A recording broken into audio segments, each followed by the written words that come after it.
5억 년 전 한반도는 어떤 모습이었을까요?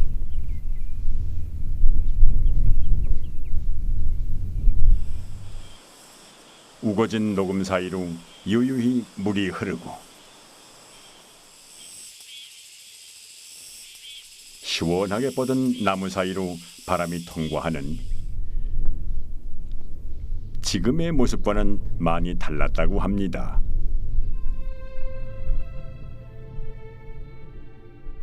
해발 900m, 하늘 아래 첫 동네라고 부르는 태백은 그 5억 년의 흔적이 고스란히 남아있는 지역입니다. 태백시 동점동에는 귀퉁이가 깎인 돌산이 속살을 훤히 드러낸 곳이 있습니다. 자세히 들여다보면 오랜 시간의 흔적을 발견할 수가 있는데요. 돌 사이사이 미세하게 드러나는 가느다란 시간의 주름들, 바로 지층입니다. 전혀 다른 시대의 암석들이 나란히 놓여 있고 어떤 거대한 힘이 개입을 했는지 세로로 우뚝 솟아올랐습니다. 지층의 나이가 무려 5억 년이라는데요. 도대체 어디에서 온 걸까요? 이 오래된 지층은 아주 먼 거리를 여행해서 한반도 태백까지 왔습니다. 5억 4천만 년 전에 시작된 고생대는 당시 초대륙에서 갈라져 나온 여러 개의 작은 대륙들로 이루어져 있었습니다. 그 대륙들이 모여 또 다른 초대륙 판게아를 형성했는데요. 이때 한반도는 적도 부근에 위치하고 있었죠. 그러다 고생대 말에 분리되기 시작했습니다. 그렇게 서서히 융기와 침강 작용을 겪으면서 현재의 세계 지도를 만들었는데요. 이때 고생대 지형이 만들어졌습니다. 지구 과학적으로 중요하고 경관이 우수한 지역을 국가에서는 지질공원으로 지정하고 있습니다. 우리나라 여러 국가 지질공원 중 고생대의 지질, 지형학적 특성을 가장 잘 관찰할 수 있는 장소가 바로 강원도 고생대 지질공원입니다.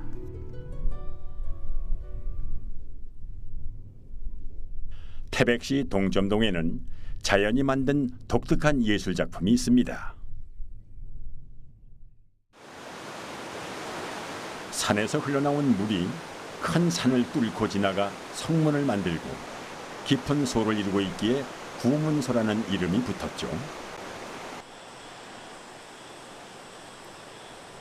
물길 주변에는 고생대에 형성되었다는 석회암 층리를 발견할 수가 있는데요. 그 주름진 시간의 흔적을 따라가다 보면은 바위에서 조금 독특한 문양들을 발견할 수 있습니다. 바로 화석이죠. 당시 이곳에서 살았던 생물들의 흔적이 고스란히 남아 있습니다. 어떤 종류가 있나 한번 살펴볼까요? 고생대 전기, 바다를 차지했던 삼엽충도 있고요.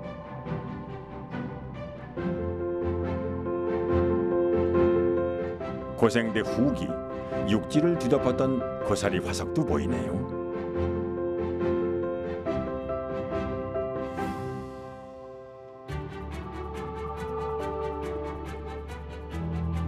수억 년을 흘러오는 동안 강원도는 바다 아래에 있었고 또 높은 산을 이루기도 했습니다.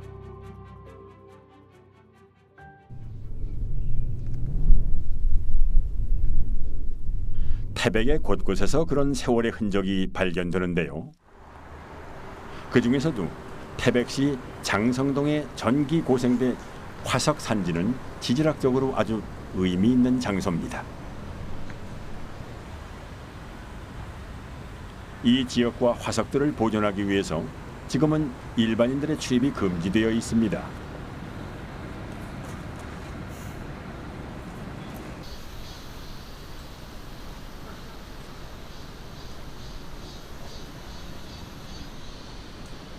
고생대의 후기에는 고사리와 같은 양치 식물이 대량으로 번성했습니다. 이 식물들은 땅속에 묻힌 뒤 일부는 화석이 되었고 나머지는 높은 열과 압력을 받아 아주 유용한 화석 연료가 됩니다.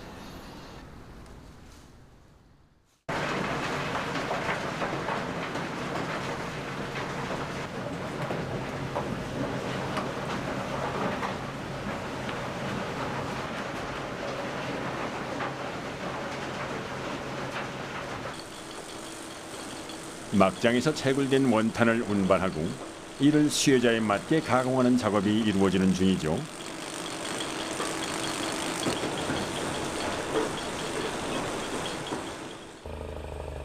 이곳에서 분리된 석탄은 한때 우리나라 유일한 에너지원으로 국가 경제 발전의 원동력이 되었습니다. 고생대가 한반도에 남긴 또 다른 유산은 아닐까요?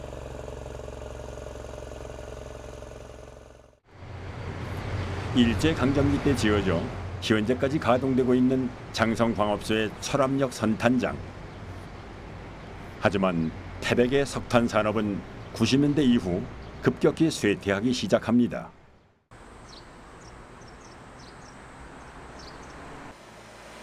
태백의 전성기 때 모습이 유일하게 보존된 철암 탄광 역사촌.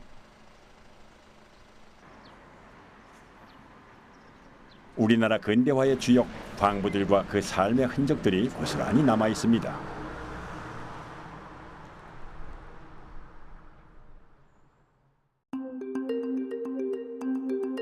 그렇다면 우리나라 석탄의 역사는 언제 어디에서 시작했을까요? 태백에서 석탄이 처음 발견된 곳은 금천동 먹돌배기 근처입니다. 최초 석탄 발견지를 기념하기 위해 탑을 조성해 놓았죠.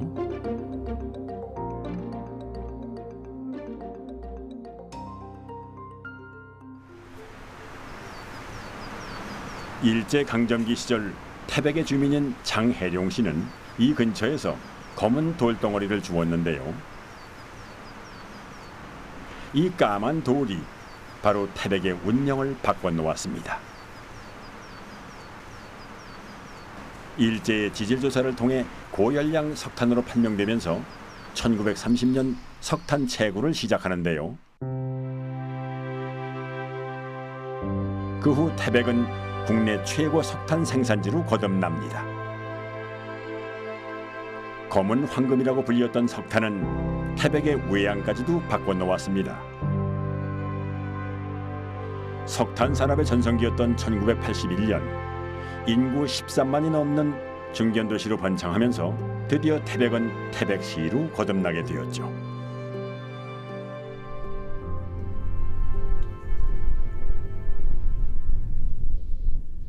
고생대의 유물이 대한민국 산업화에 큰 기여를 했다면 고생대가 만든 지형은 이 땅의 생명의 물줄기를 탄생시켰습니다. 백두대간 금대봉 기슭 그곳에 민족의 젖줄 한강의 발원지 검룡소가 있습니다. 둘레 20여 미터의 깊이는 어른 허리 정도입니다. 석회 안반을 뚫고 올라오는 지하수가 하루 평균 무려 2,000톤이 넘습니다. 약 7,000명이 쓸 수 있는 양이죠.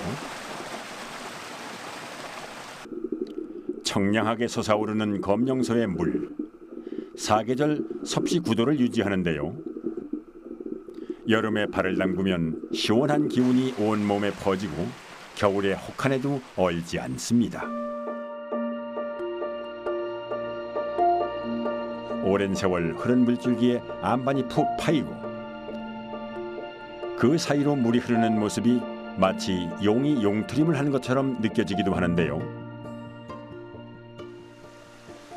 이 물줄기의 장대한 흐름은 강을 따라 내려가면서 주변의 암석마저도 아주 특별한 모습으로 변화시킵니다. 강원도 영월의 주천강 주변에는 세월의 물줄기가 빚은 아름다운 자연의 조각품이 있습니다. 돌개 구멍은 속이 깊고 둥근 항아리 구멍이란 뜻인데요. 오랜 시간 강을 따라 흘러내린 돌들이 암 속에 구멍을 내고 오목해진 부분에 물이 들어가며 만들어낸 신비스러운 바위입니다.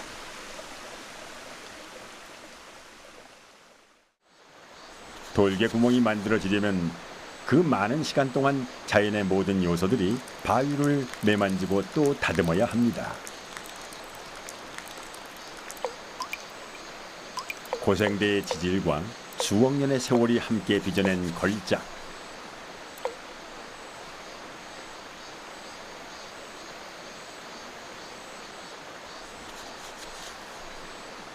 비가 내려 바위를 흠뻑 적시면서 자연이 만든 걸작의 아름다움이 더욱 또렷해집니다.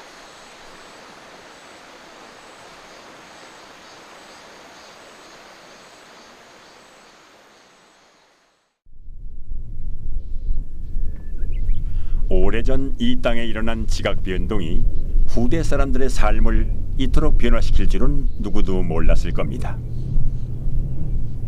심지어 한 민족의 문화와 정신을 만들기도 합니다.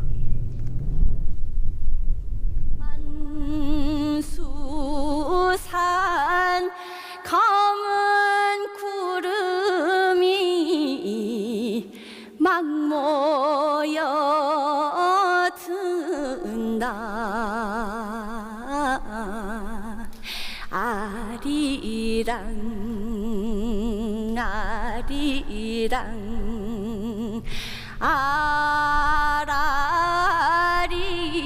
아라리요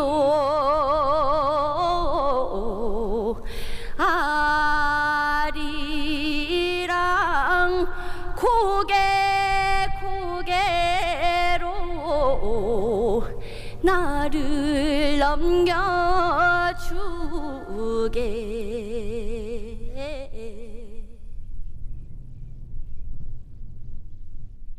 우리나라 모든 아리랑의 원리로 알려진 정선 아리랑. 정선 아리랑의 발생지가 바로 이곳 정선 아우라지입니다.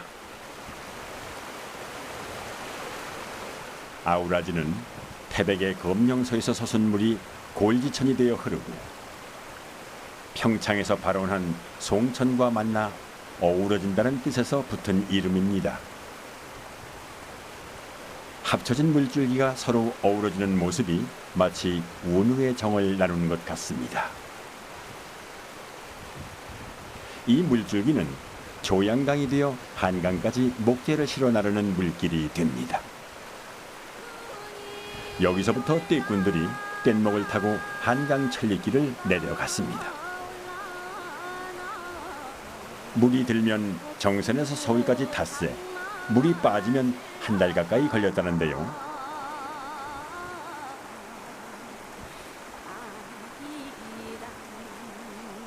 끝내 사랑을 이루지 못했던 처녀 총각의 애틋한 마음도, 떼꾼들의 애환도 정선 아리랑에 담겨 수백 년을 이어오고 있습니다.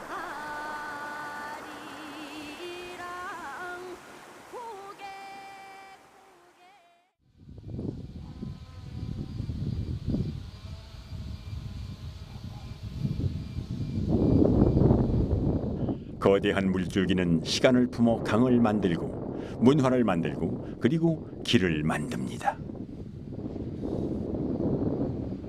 42번 국도를 타고 정선의 끝자락을 향하면 구불구불한 고갯길을 만날 수가 있는데요.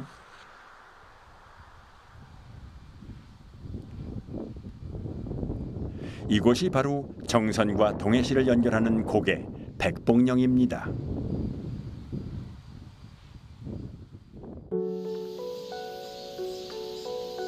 백봉령을 이해하기 위해서는 먼저 카르스트 지형에 대한 이해가 필요합니다. 인간의 손길이 많이 닿지 않아 자연의 식생이 고스란히 보존된 이곳. 하지만 그 안으로 조금 더 들어가 보면은 중간중간 움푹 파인 형태의 구덩이를 만날 수 있습니다.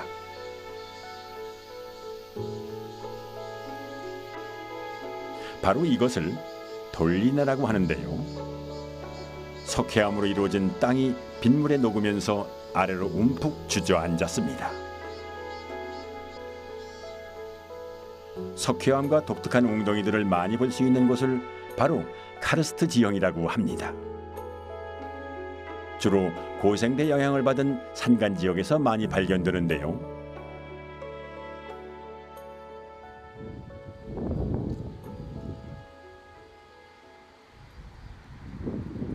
백봉령 주변 자병산 일대는 대부분 석회암 지역으로 지금까지도 대규모 채굴 작업이 이루어지고 있습니다.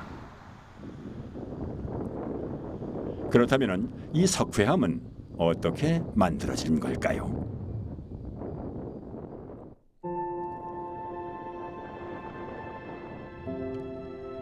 이 비밀을 풀기 위해서는 강원도 영월로 떠나야 합니다. 영월의 북면 문곡리에는 푸른 산 귀퉁이를 싹둑 베어낸 듯한 흥미로운 지형이 있습니다. 5억 년 전의 흔적이 고스란히 담긴 스트로마톨라이트입니다. 암벽에 신기한 무늬들이 새겨져 있습니다. 고생대 원시 미생물의 활동 흔적입니다.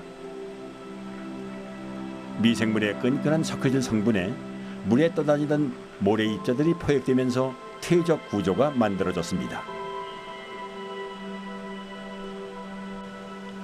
덕분에 우리는 고생대 퇴적암이 어떤 환경에서 형성되었는지를 알 수 있습니다.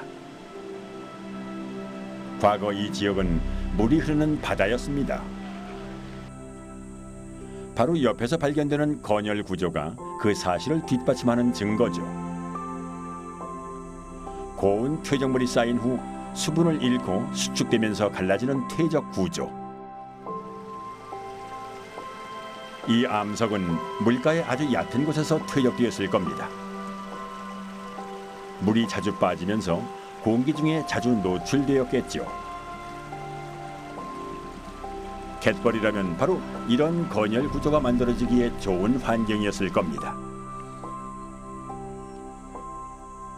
원시 미생물의 흔적인 스트로마톨라이트의 구조를 측면에서 자세히 살펴보면 아주 얇은 선들을 관찰할 수가 있습니다.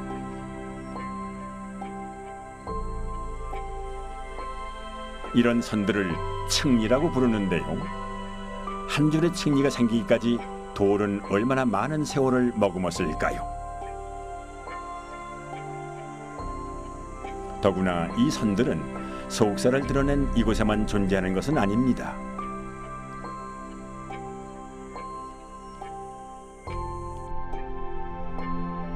아직 드러나지 않은 저 산 너머의 지형이 모두 그런 퇴적물이라면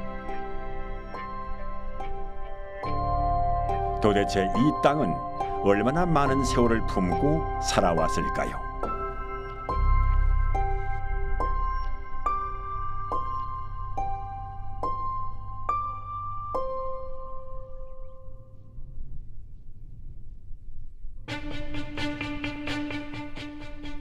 다시 물의 여행을 따라 정선으로 돌아갑니다.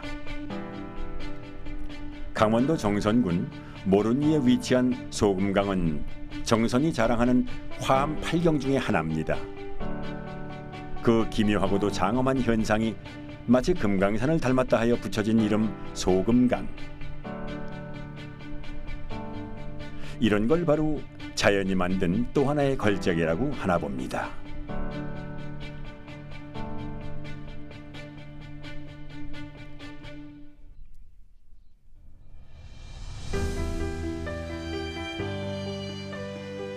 화암면을 가로질러 소금강 물줄기가 닿는 곳. 그 절경의 끝자락에 아늑한 벼랑이 있습니다. 바로 모룬대인데요.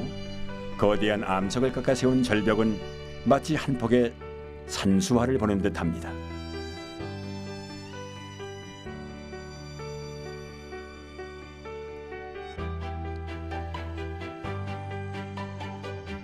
바위로 만든 강이 흐른다면 어떤 모습일까요?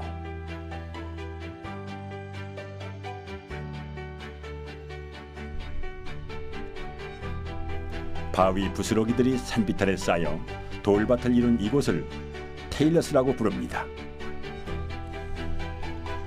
언뜻 보면 방치된 돌밭 같지만 자세히 살펴보면 돌틈 사이에 푸른 이끼들이 자라는 모습을 관찰할 수가 있는데요.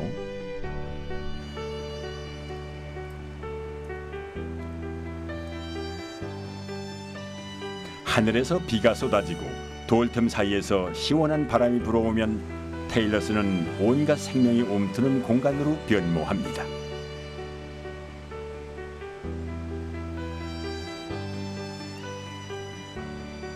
이 거친 돌틈에서 자랐다고는 믿기 어려울 만큼 고운 자태에 저절로 눈길이 가는군요.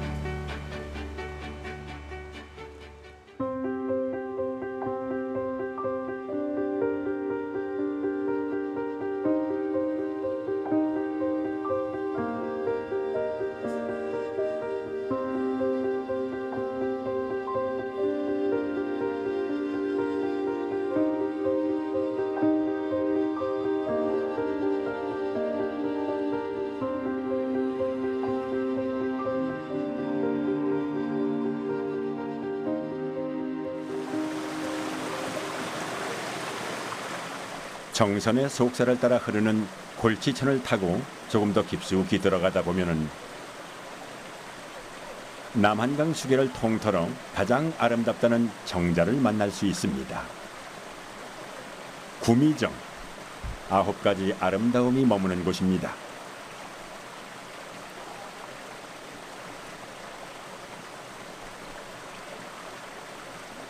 그 9가지 아름다움 중에는 울퉁불퉁하지만 넓고 큰 바위도 있고요. 정자 앞을 흐르는 물길 건너편에 돌섬도 있습니다.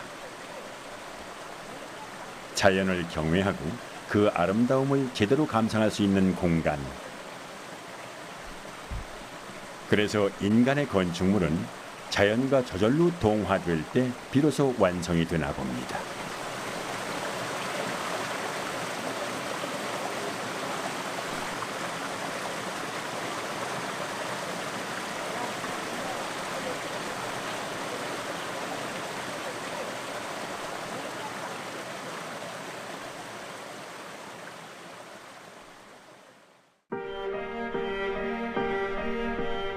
웅장한 절벽 위에서 거대한 물줄기가 떨어져 내립니다. 정선의 오장폭포입니다. 폭포 옆으로 깊게 주름진 습곡을 통해 거대한 힘의 흔적을 발견할 수가 있는데요.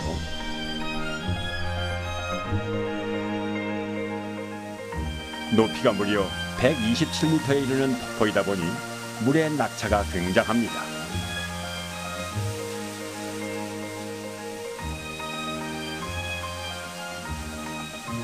그래서 폭포 아래에서 들리는 소리는 마치 천둥이 치는 것처럼 웅장합니다.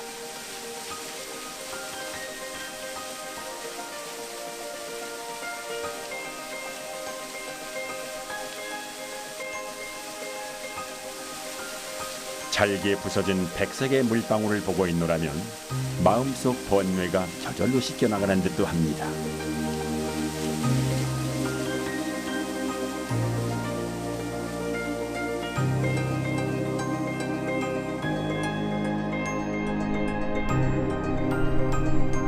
떨어진 폭포수는 아래에서 흐르던 송천과 만나 새로운 장관을 만들고 동강으로 흘러갈 것입니다.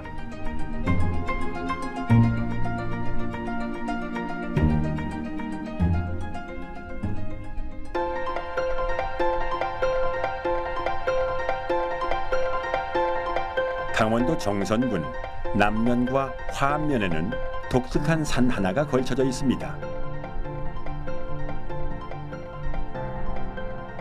생긴 것 그대로 이름이 민둥산입니다.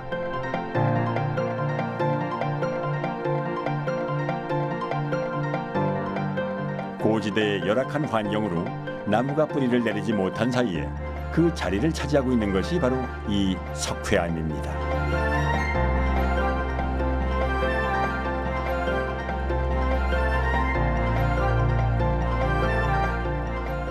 해발 1119m 높이의 민둥산.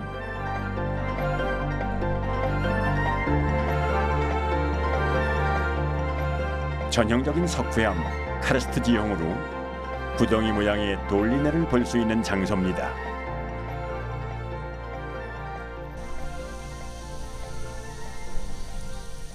깔때기 모양으로 움푹 팬 거대한 웅덩이. 마치 다른 행성에 온 것처럼 신비로운 분위기를 자아내는데요. 카르스트라는 이름은 석회암 지형인 슬로베니아의 크라스라는 지명에서 유래했습니다. 세계에서 석회암 지형 연구가 최초로 시작된 곳이죠. 우리나라에서는 강원도와 충북의 몇몇 지역에서 발견되고 있습니다.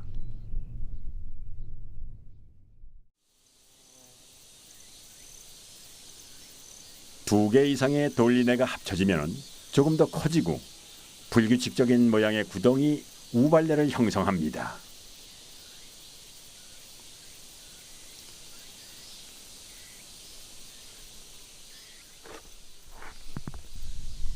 과연 이런 카르스트 지형에서는 사람들이 어떤 모습으로 살고 있을까요?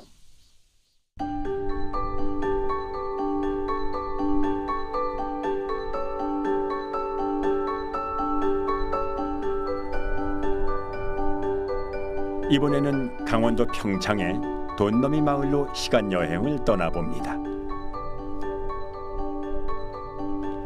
해발 700m 고지에 있는 평창의 돈너미 마을 역시 대표적인 카르스트 지형입니다. 현재 단 3가구만이 남아있는 작은 오지 마을이죠. 물이 쉽게 빠지는 카르스트 지형에서는 주로 밭농사를 짓습니다.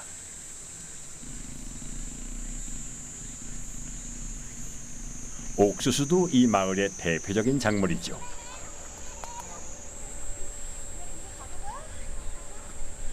잘 여물어 가고 있을까요?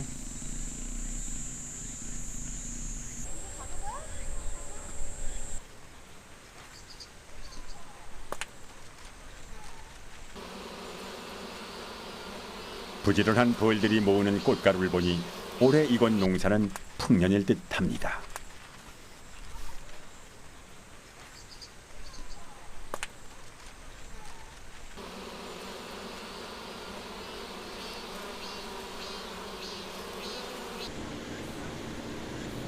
돈너미 마을에는 조금 독특한 저수시설이 있습니다.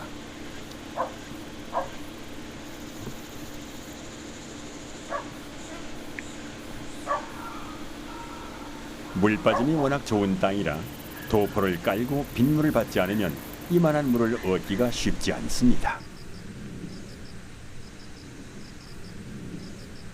특히 가뭄이 왔을 때 아주 유용하게 쓰인다는군요.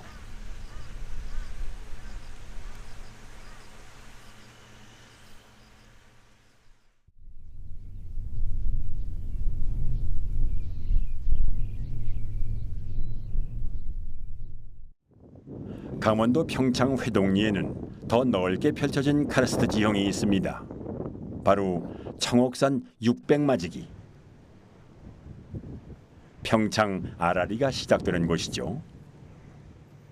600마지기 퍽퍽 무너져 육지가 평지가 되더라도 청옥산에 정든 것만큼 변치 맙시다. 평창 아라리는 현재 우리나라에 남아있는 아리랑 중 가장 원형에 가까운 곡입니다. 그 옛날 선비들이 청옥산 성마령을 넘으면서 평창 아라리의 곡조는 세상 밖으로 퍼져나갔습니다.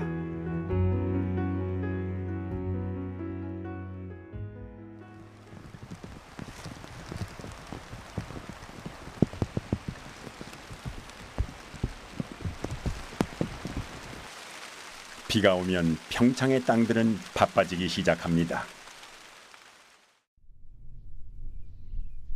빗물이 땅으로 스며들면서 또 다른 물줄기가 생길 준비를 합니다.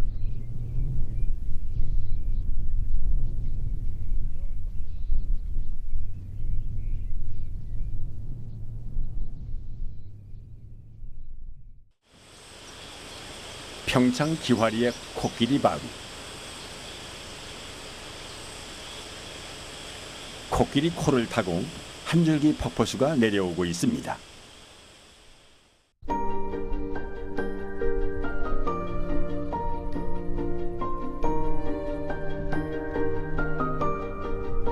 코끼리 바위에서 흘러내리는 물줄기를 볼 수 있는 날은 1년 중 며칠 되지 않습니다.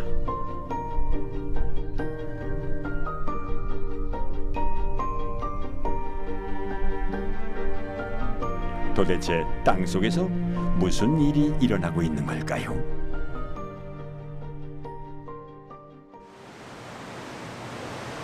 평창의 땅 밑에는 천이 흐릅니다.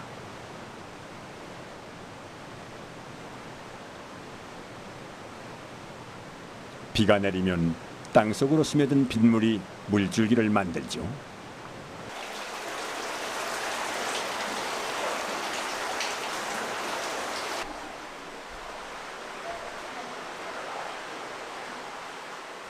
장마철에는 이곳에 모인 지하수가 넘쳐 흘러 땅으로 솟아오르는데요. 그게 바로 코끼리 바위 용천수의 비밀이죠.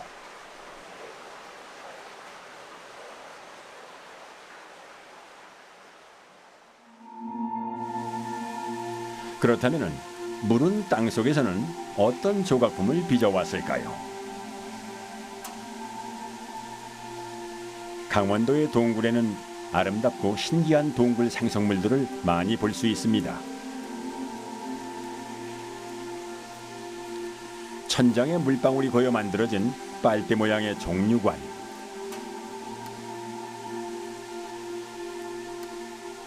석회암이 녹아든 지하수가 천장에서 바닥으로 떨어지면 동굴 바닥에 죽순처럼 돋아나는 생성물이 바로 석순입니다.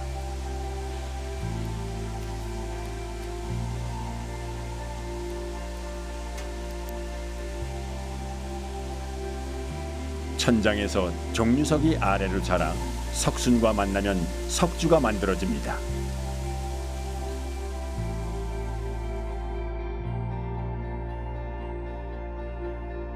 물은 역시 어두운 동굴에서도 꽃을 피우는군요. 석화의 자태가 마치 눈꽃을 보는 듯합니다.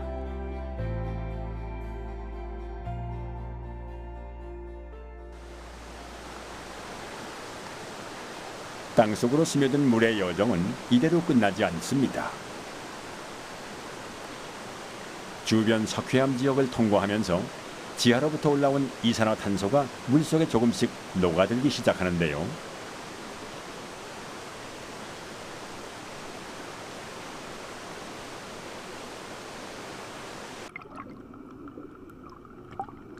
이 과정에서 물의 성분이 조금씩 달라지기도 합니다.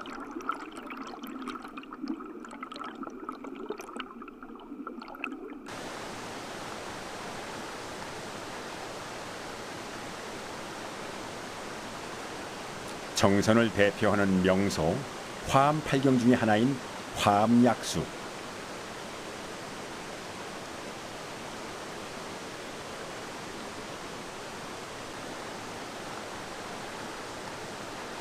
이곳의 물맛은 조금 독특하기로 소문이 나 있습니다.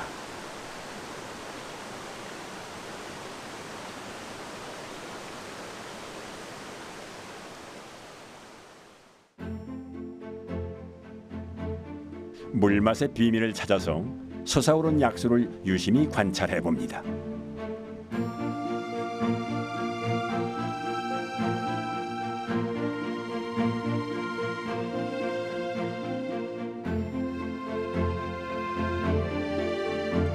작은 물방울들이 아래에서 끊임없이 솟아오릅니다.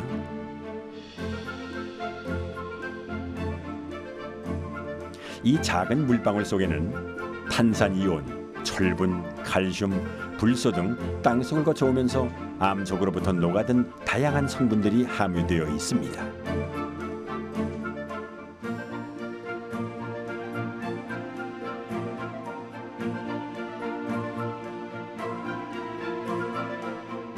한 모금 마시면 톡 쏘는 탄산 맛이 입안에서 온몸으로 시원하게 퍼집니다.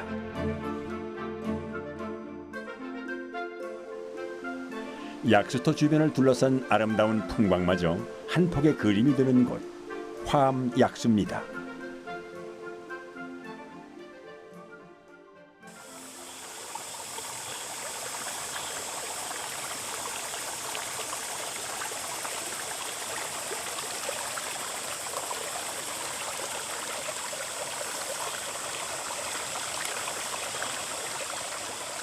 카르스트 지형으로 이루어진 강원도 곳곳에서 석회암이 녹아든 물이 땅 위로 솟아오르는 모습을 관찰할 수 있습니다.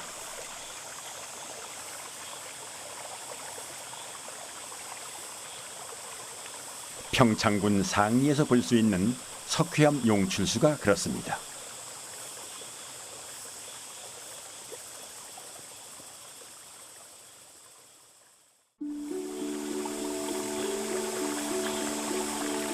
땅에서 솟아오르는 용천수는 유독 차갑고 시원합니다.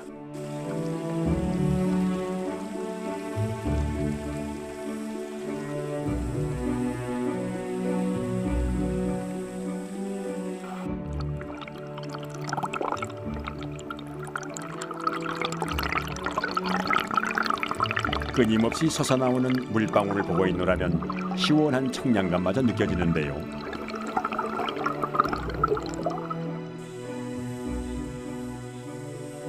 계곡물이 고인 소마다 짙은 초록빛으로 혹은 푸른 빛으로 투명하게 빛납니다.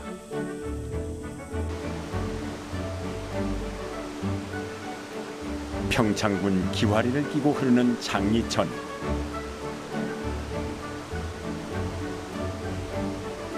그런데 물빛은 그저 푸르다는 말로는 조금 부족한데요.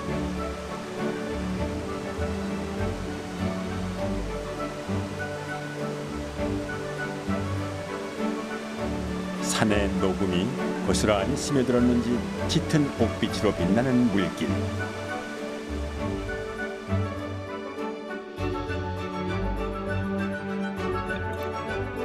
과연 이 물속에는 어떤 생물들이 살고 있을까요? 냉수성 어류로 물이 맑고 산소가 풍부하며 바닥에 자갈이 깔린 계곡에 주로 서식한다는 연준모치. 이 녀석은 용천수가 솟아나와 물의 온도가 섭씨 15도가 유지되는 곳에서만 생존할 수 있습니다. 오직 이곳에서만 살아갈 수 있는 물고기죠.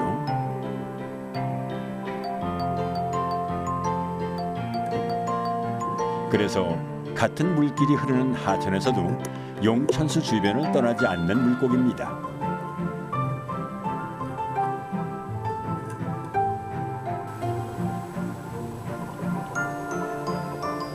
이 까다로운 녀석들은 어디에서 와서 이곳에 정착하게 된 걸까요?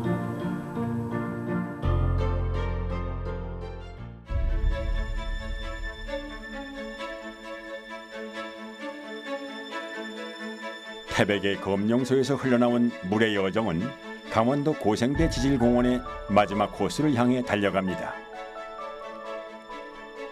느리게 흐르는 동강을 타고 빚어낸 아름다운 절경들.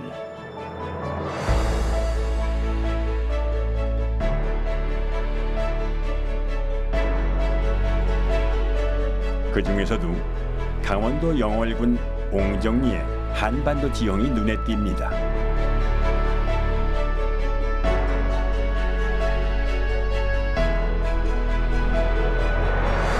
그 이름처럼 삼면이 바다로 둘러싸인 한반도를 쏙 빼닮았는데요.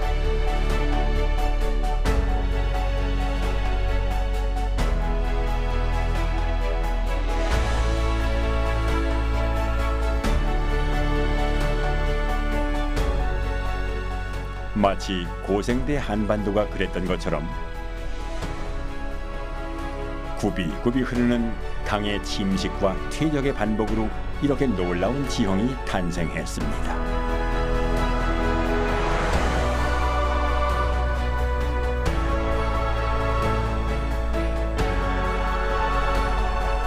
물은 어쩌면 세상에서 가장 재능 있는 조각가일지도 모르겠습니다.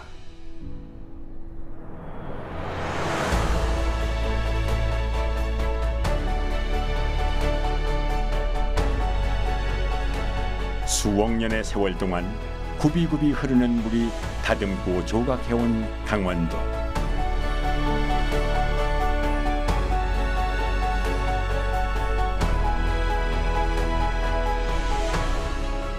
오억 년의 흔적, 강원 고생대 지질공원. 1세기를 겨우 사는 우리들이 5억 년을 사유할 수 있다는 것. 자연이 남긴 위대한 유산입니다.